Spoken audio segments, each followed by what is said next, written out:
السلام علیکم دوستو۔ امریکی صدر ڈونلڈ ٹرمپ نے 4 مارچ کو کانگریس سے خطاب میں ایک دہشت گرد افغان دہشت گرد جو کہ کابل ایئرپورٹ پہ اگست 2021 میں حملے میں ملوث تھا، اس کا ماسٹر مائنڈ تھا، اس کی گرفتاری اور اس کو امریکہ کے حوالے کرنے پر حکومت پاکستان کا شکریہ ادا کیا ہے۔ اب اس پہ بڑے شادیانے بجائے جا رہے ہیں، بڑی خوشی کا اظہار ہے کہ CIA کے کہنے پہ، CIA کی نشاندہی پہ پاکستانی سیکیورٹی ایجنسیوں نے ایک شخص کو گرفتار کیا اور اب اس کو امریکہ کے حوالے کیا جا رہا ہے۔ یہ 13 امریکی سپاہیوں کی ہلاکت کا ذمہ دار تھا، ماسٹر مائنڈ اسے کہا گیا تھا۔ اب ایک بڑی عجیب سی بات ہے کہ ایک بار پھر پاکستان کا نام بین الاقوامی خبروں میں آیا، کیونکہ پاکستان کا شکریہ امریکی صدر نے ادا کیا کہ ایک دہشت گرد کو ہم نے گرفتار کرنے اور اسے امریکہ کے حوالے کرنے میں مدد کی۔ ایک بڑی متضاد سی صورتحال کا پاکستان شکار ہے، اور آج اس ویلاگ میں بڑی ایک دردمندانہ اپیل ہے پاکستانی فوج کے سربراہ جنرل عاصم منیر سے اور ان کے ساتھ دوسرے اداروں کے اعلیٰ ترین عہدوں پر فائز جتنے بھی حکام ہیں، کیونکہ تواتر کے ساتھ گزشتہ 20-22 برسوں سے ہم دہشت گردی کا شکار بھی ہیں۔ دہشت گردی کے خلاف آپریشنز میں بے شمار شہادتیں ہوئی ہیں، ہم نے امریکہ کا بھی ساتھ دیا اور اس میں اپنے نقصانات بھی اٹھا لی۔ دنیا کو ہم نے بتایا ہے کہ ہم دہشت گردی کے باعث پاکستان میں 20-22 برسوں میں کوئی $150 ارب کا پاکستان کو عملاً نقصان ہوا ہے۔ دوسری طرف ہم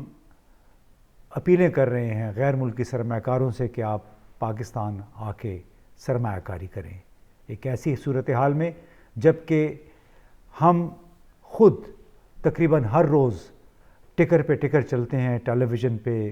نیوز ایجنسیز کے ذریعے خبریں بھی جاتی ہیں کہ آج اتنے انٹیلیجنس بیسڈ آپریشنز ہوئے، اتنے خوارج یا دہشت گردوں کو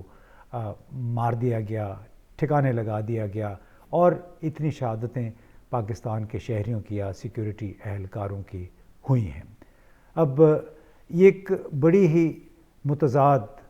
صورتحال، تضاد سے بھری صورتحال ہے کہ ہم دنیا کو بتا رہے ہیں کہ دہشت گردی کے خلاف جنگ میں سب سے آگے ہیں، صف اول میں ہیں، لیکن ہم نے افغان محمد شریف اللہ کو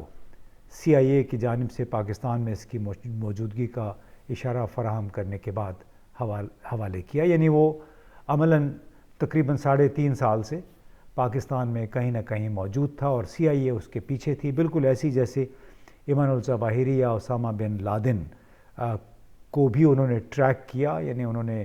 چھوڑا نہیں ان کا پیچھا اور بالآخر دونوں کو ٹھکانے لگایا ہے۔ تو اسی طرح اب یہی کچھ ہوا ہے محمد شریف اللہ کے ساتھ، اس افغان باشندے کے ساتھ۔ اب ڈونلڈ ٹرمپ نے شکریہ تو ادا کر دیا، لیکن صرف اس کا پاکستان کا نام آیا ہے دہشت گردی کے حوالے سے بین الاقوامی خبروں میں، اور آنے والے دنوں میں مجھے تو لگتا ہے کہ پاکستان کا ایک بار پھر ڈھول بجے گا پاکستان کے نام سے کہ دیکھیے ہم بتاتے ہیں آپ کو کہ یہاں پہ دہشت گرد موجود ہیں۔ تو یہ اس کی ٹائمنگ بھی بڑی کرٹیکل ہے، یعنی شریف اللہ کا ہو سکتا ہے CIA کو بھی پتہ ہو بہت عرصہ پہلے سے، اور ڈونلڈ ٹرمپ برسر اقتدار آئے، ان کے برسر اقتدار آنے کے بس 6 ہفتے کے بعد ہی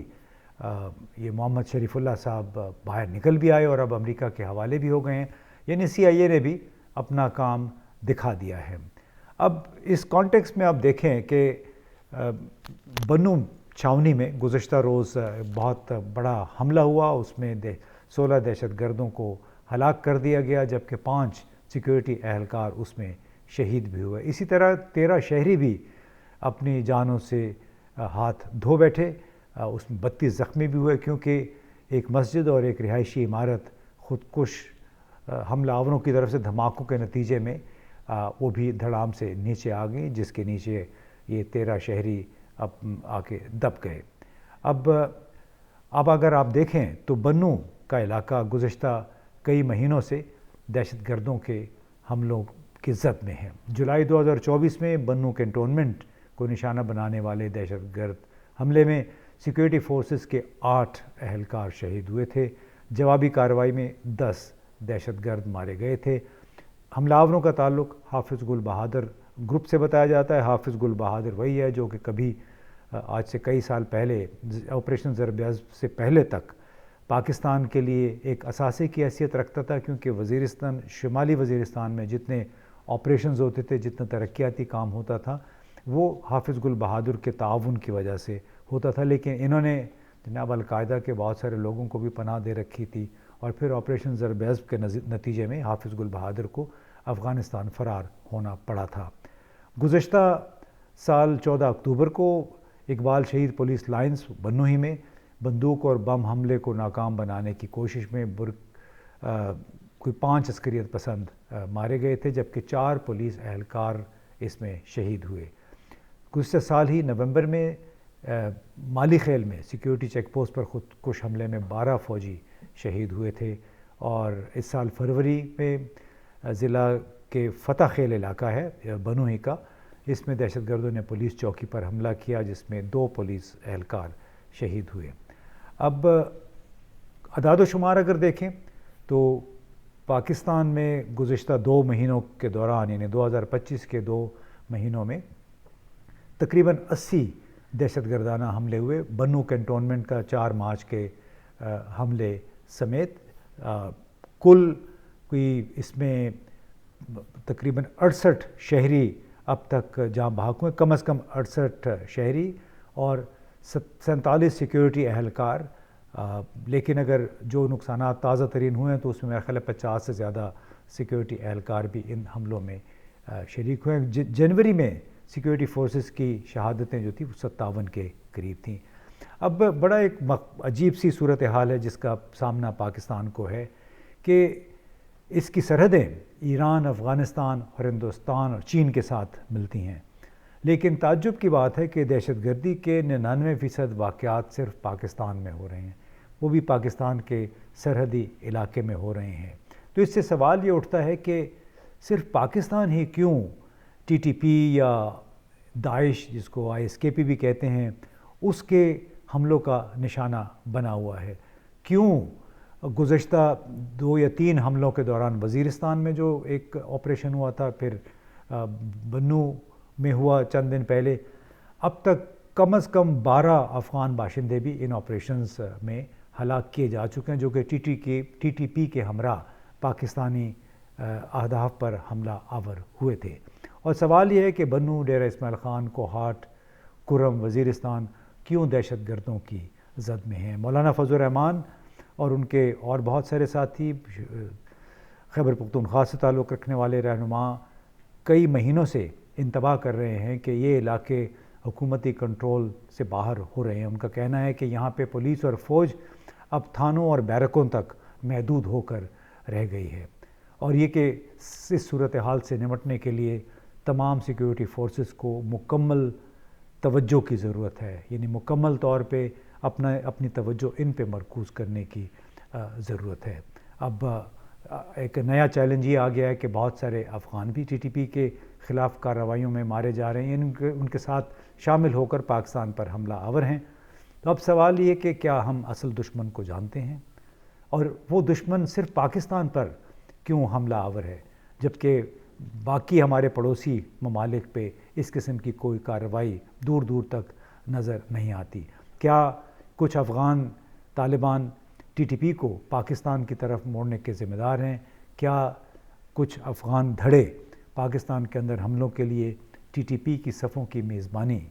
کر رہے ہیں، یعنی ٹی ٹی پی کے رہنماؤں کو انہوں نے پناہ دے رکھی اور ان کی صفوں میں شامل ہو کر پاکستان کے خلاف عملاً انہوں نے اعلان جنگ کر دیا ہے؟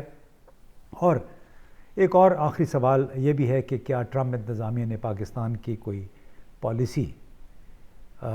بنا رکھی ہے، کوئی،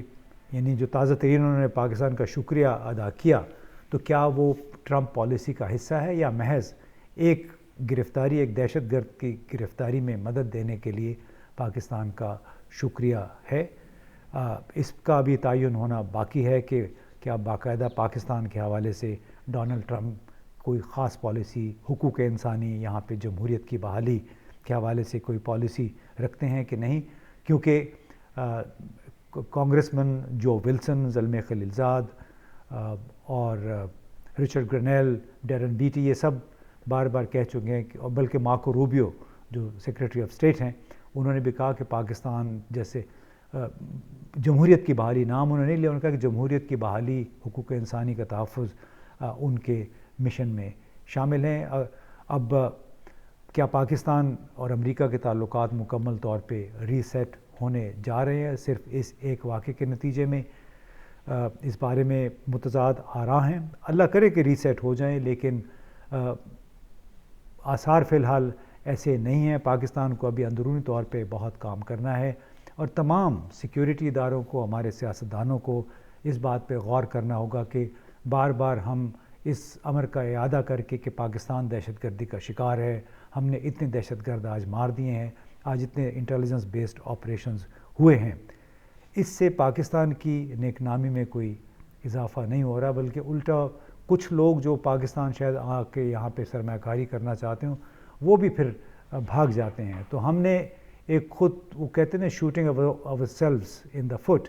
کہ خود کو مجروح کرنے، خود کو نقصان پہنچانے کی ایک پالیسی اختیار کر رکھی ہے۔ اپنی سافٹ پاور ہماری جو ہے اس کو ہم نے پروجیکٹ کرنا ہے، دہشت گردی کا مقابلہ اور دہشت گردی کا شکار ملک کے طور پہ نہیں، بلکہ ایک بڑے 24-25 کروڑ کے ملک کے حیثیت سے ہم نے اپنا تعارف کروانا ہے وہاں، اور یہ کام صرف نعرہ بازی سے نہیں ہوگا، اپنے اپنے کام پہ توجہ کر کے، مکمل توجہ کر کے ملک کے اندر اتفاق، یکجہتی کے ذریعے، سیاسی استحکام کے ذریعے یہ کام ہو سکتا ہے۔ اسی میں پاکستان کے عوام کی بقا ہے۔ بطور پاکستانی یہ ہماری دعا ہے کہ یہاں پہ سیاسی استحکام آئے، اقتصادی ترقی ہو، اس کے لیے لیکن ابھی ہماری اعلیٰ ترین سیاسی اور فوجی قیادت کو بہت کام کرنا ہے۔ بہت بہت شکریہ۔